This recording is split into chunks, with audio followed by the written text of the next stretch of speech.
काफ़ी ज़्यादा वक्त हो गया कि मैंने यूट्यूब पे कोई वीडियो अपलोड नहीं की है। और काफ़ी सारे लोगों के कमेंट्स भी आ रहे थे, काफ़ी लोगों के मैसेज भी आ रहे थे कि भाई कहाँ हो, इतना टाइम अराउंड 2-2.5 महीने हो गए मैंने कोई वीडियो अपलोड नहीं करी थी। लेकिन उसके पीछे एक बहुत बड़ा कारण था कि मैं क्यों नहीं कर पाया। और आज इस वीडियो में उसके बारे में कुछ डिस्कस करेंगे कि क्या दिक्कत हो गई थी। और आज की वीडियो भी उसी टॉपिक के बारे में होगी कि एक्चुअली मैं कहाँ फंस गया था, कहाँ इतनी देर मैंने लगा दी वीडियो को अपलोड करने में। और एक बहुत ही इंपॉर्टेंट टॉपिक जो मैंने ऑस्ट्रेलिया में आकर के सीखा इंटरनेशनल स्टूडेंट्स के लिए, जो बहुत ज़रूरी चीज़ है, जो यहाँ पढ़ने के लिए आ रहे हैं। तो आज इस वीडियो में उसके बारे में बात करेंगे कि आज एकेडमिक इंटेग्रिटी जो ऑस्ट्रेलिया में पढ़ने आ रहे हैं उन स्टूडेंट्स के लिए बहुत ज़्यादा ज़रूरी है कि एकेडमिक इंटेग्रिटी क्या होता है, प्लेजरिज्म क्या होता है, कॉन्ट्रैक्ट चीटिंग, ये चीज़ें क्या होती हैं। तो बहुत ज़रूरी है क्योंकि ये वो सब चीज़ें हैं जो पढ़ाई में यहाँ पर स्टूडेंट्स को बहुत ज़्यादा तंग करती हैं। एंड इंडिया से जो लोग यहाँ माइंडसेट लेकर के आ रहे हैं कि क्या ऑस्ट्रेलिया में पढ़ना आसान है, क्या यहाँ पे पढ़ाई इंडिया से आसान है, कि यहाँ पर क्योंकि कई यूनिवर्सिटीज़ में, कई कॉलेजेस में एग्ज़ाम्स नहीं होते, सिर्फ असाइनमेंट्स होती हैं, तो वो लोग बहुत ही कूल बन के आ जाते हैं कि असाइनमेंट्स ही देनी है, इतने में कोई बड़ी दिक्कत तो है नहीं, देख के कॉपी करके सबमिट कर देंगे, पास हो जाएंगे, तो वेरी इजी। तो ऐसा कुछ नहीं है। डिटेल में बात करते हैं चीज़ के बारे में कि एकेडमिक इंटेग्रिटी क्या होती है, प्लेजरिज्म क्या होता है, और मैं कहाँ था इतने वक्त से। Let's start. तो विस्तार में बात करते हैं इसके बारे में कि एक्चुअली में ये सब चीज़ें चलती कैसे हैं। ऑलराइट, सबसे पहले दोस्तों मैं आपको बता दूं कि एकेडमिक इंटेग्रिटी का मतलब होता है, साफ मतलब होता है चीटिंग से। तो क्योंकि इंडिया से, पाकिस्तान से, कहीं से भी अगर आप आ रहे हैं और आपके वहाँ पर चीटिंग को एक ज़रिया माना जाता है कि एग्ज़ाम्स को आप अच्छे से पास कर लेंगे। इंडिया में तो हमने जैसे बहुत ही आसानी से चीटिंग करके हम पास हो जाते थे, बट यहाँ पे ऐसा सीन नहीं है। यहाँ पे आपको सारी की सारी असाइनमेंट्स बिना चीटिंग के करनी होती हैं, बिना किसी टेक्स्ट को कॉपी करे आपको यहाँ पर सारी की सारी असाइनमेंट्स को सबमिट करना होता है। किसी यूनिवर्सिटी में, किसी कॉलेज में यहाँ पर एग्ज़ाम्स भी होते हैं, और किसी यूनिवर्सिटी में सिर्फ असाइनमेंट्स होती हैं। और मेरी यूनिवर्सिटी में सिर्फ और सिर्फ असाइनमेंट्स हैं, कोई एग्ज़ाम्स नहीं है, तो मुझे सिर्फ असाइनमेंट्स के बेस पे पास होना है। अब ये चीज़ सुनने में बड़ी आसान लगती है कि भाई सिर्फ असाइनमेंट्स ही तो सबमिट करनी है, इसमें क्या बड़ी बात है, बट ऐसा कुछ नहीं है।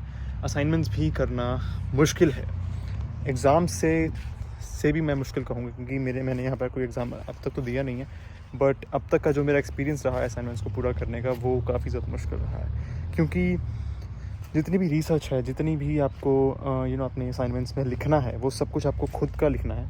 आप कहीं से एक सोर्स ले सकते हैं, बट उस चीज़ को आपको खुद को मॉडिफाई करके लिखना है। अभी सुनने में बड़ा आसान लगता है कि ऐसे रिसर्च हम कर लेंगे, उसको वर्ड्स चेंज करके लिख देंगे, ये सब आसान है, ठीक है, कुछ हद तक आसान होता है, बट काफ़ी हद तक नहीं होता। तो यहाँ पर जितने भी स्टूडेंट्स आ रहे हैं, मैं उनको एक बात बता दूँ कि यहाँ पर पढ़ाई आसान नहीं है, ठीक है। अनलेस अगर आप एक टॉपर हैं, सिर्फ पढ़ाई के बारे में सोच सकते हैं, तो फिर आपके लिए हो सकता है कुछ हद तक आसान हो। बट भाई हमारे जैसे बच्चे जो एवरेज हैं, जिनके भाई सिर्फ 60-70% नंबर यूनिवर्सिटी कॉलेज में या इंडिया में स्कूल में आते थे, तो उनके लिए भाई यहाँ पर जो वेलापंती करने में टाइम पास करने में अपना वक्त लगाते रहते हैं, तो उनके लिए ये सब चीज़ें थोड़ी सी मुश्किल हो जाती हैं। तो भाई मैं उन्हीं में से हूँ। बेसिकली दोस्तों, अगर आप यहाँ पर बाहर से कहीं से, किसी और से, अपने बड़े भाई या बड़ी बहन से, किसी दोस्त से, किसी बाहर वाले से अगर आप असाइनमेंट्स बनवा रहे हैं, आपको कुछ अमाउंट में देनी पड़ती है, $50, $60, कई लोग तो $100 भी ले लेते हैं सिर्फ एक असाइनमेंट बनाने के। अब जो सोर्स वो यूज़ कर रहे हैं, वो आपको नहीं पता कि वो कहाँ से इंफॉर्मेशन निकाल रहे हैं, कहाँ पर से वो दे करके लिख रहे हैं और कैसे लिख रहे हैं, क्या वो पूरी तरह से उसको अपने वर्ड्स में रिफ्रेश कर भी रहे हैं या नहीं कर रहे हैं, तो आपको नहीं पता। आपने सिर्फ एक बनी बनाई असाइनमेंट उनकी तरफ से देख ली, आपने कहा कि ठीक है, ओके है, आपने चेक भी नहीं करी और आपने इसको सबमिट कर दिया। एट दी एंड अगर आप पकड़े जाते हैं कि भाई आपकी असाइनमेंट किसी के साथ अगर मैच हो जाती है, तो भाई आपके ऊपर लगता है एक केस एकेडमिक इंटेग्रिटी। ये वर्ड पता नहीं, बार बार मैं बोलते बोलते मेरी ज़बान सड़गड़ आ जाती है। एनीवेज, तो आपके ऊपर एक केस लगता है एकेडमिक इंटेग्रिटी का कि आपने एक कॉन्ट्रैक्ट चीटिंग करी है, आपने प्लेजरिज्म किया है।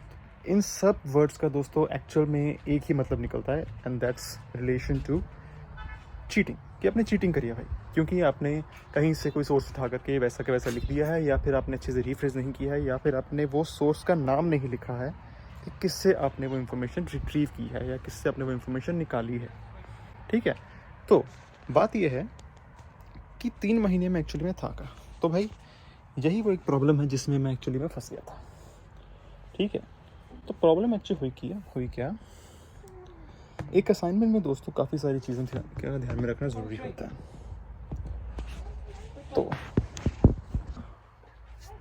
सबसे पहली चीज़ दोस्तों जो आपको असाइनमेंट में लिखनी है, तो जो सबसे पहली चीज़ आपको असाइनमेंट में लिखनी है वो आपको अपना रिसर्च जो आपने करी है, सबसे पहले तो आपको जो ब्रीफ वो देते हैं जिसमें सारी की सारी इन्फॉर्मेशन लिखी होती है कि आपको असाइनमेंट में एक्चुअल में लिखना क्या है, तो वो ब्रीफ को आपको पूरी तरह से अच्छे से पढ़ना है कि क्या मांग रहे हैं हमसे और क्या हमको इसमें मेंशन करना है, एवरीथिंग। उसके बाद आपको करना है रिसर्च, ठीक है, कि आपको क्या एक्चुअली में उसमें लिखना है। उसके बाद में आप सारे आर्टिकल्स जितने भी गूगल पे होंगे, कहीं से भी कोई बुक से आपको पढ़ने हो, anything from wherever else, आपको वो सब चीज़ें रिसर्च करनी है और फिर उसको रिफ्रेश करके लिखना शुरू कर देना है। एक चीज़ इसमें जो ध्यान में रखनी होती है कि अगर आप कहीं से इंफॉर्मेशन उठा रहे हैं तो आपको एक सोर्स लिखना होता है असाइनमेंट में कि मैंने ये इंफॉर्मेशन यहाँ से निकाली है। उसको एक्चुअली में बोलते हैं इन टेक्स्ट रेफरेंस, जो यहाँ पर एक फ्रेज़ यूज़ किया जाता है कि आपको हर बार एक आर्टिकल का अगर आपने एक आर्टिकल उठाया है और उसको अपने वर्ड्स में लिखा है तो आपको ये लिखना होगा कि ये आर्टिकल किसने लिखा है और ये आपने कहाँ से उठाया है, कौन सी वेबसाइट से उठाया है, कौन सी बुक से उठाया है। और अगर आप ये चीज़ नहीं लिखते हैं तो आपके ऊपर एक शक पैदा होता है कि ये जो लिखा हुआ है ये आपकी खुद की इन्फॉर्मेशन नहीं है, ये कहीं और से आपने कॉपी की है, ठीक है। तो आपको ये चीज़ मेंशन करनी ज़रूरी है कि मैंने ये इन्फॉर्मेशन कहाँ से उठाई है। तो वही चीज़ मेरे साथ हुई कि मैं अपनी एक असाइनमेंट में इन टेक्स्ट रेफरेंस देना भूल गया एंड उन्होंने मेरे ऊपर केस लगाया एकेडमिक इंटेग्रिटी का और एक कॉन्ट्रैक्ट चीटिंग का, जो कि एकदम फालतू था।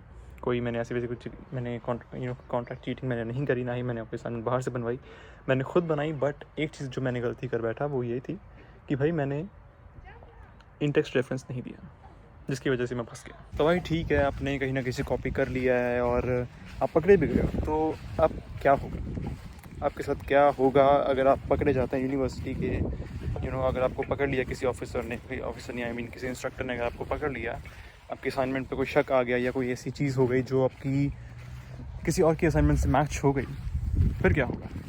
तो दोस्तों आपको एक अच्छा सा मेल लिखा आएगा कि भाई आपकी असाइनमेंट को हमने देखा, हमें लगा कि आपने कहीं से चीटिंग करी है and this is a misconduct, जिसे एकेडमिक मिसकंडक्ट भी कहते हैं, और हमको आप पे शक है, आप हमें प्रूफ दें कहीं ना कहीं से कि ये असाइनमेंट आप ही का काम है और आपने कहीं से कोई चीटिंग वीटिंग नहीं करी है। तो आपको एक अच्छा खासा सा मेल आएगा।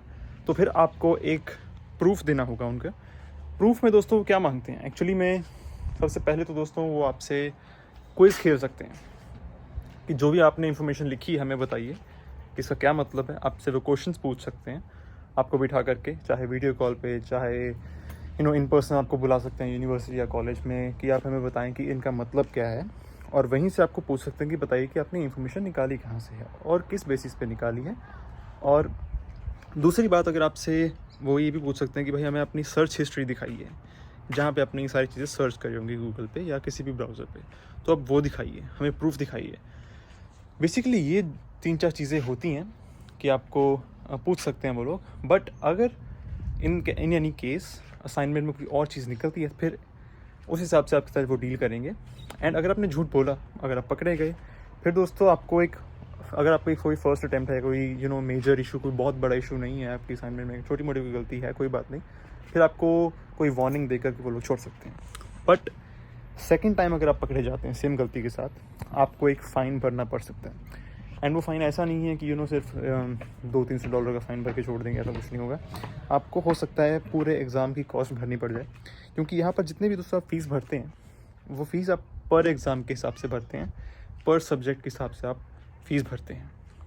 तो पर सब्जेक्ट की दोस्तों फ़ीस यहाँ पर $200-300 तो होती नहीं है, अराउंड 2200 से लेकर कि $4000 पर एग्ज़ाम हो सकती है।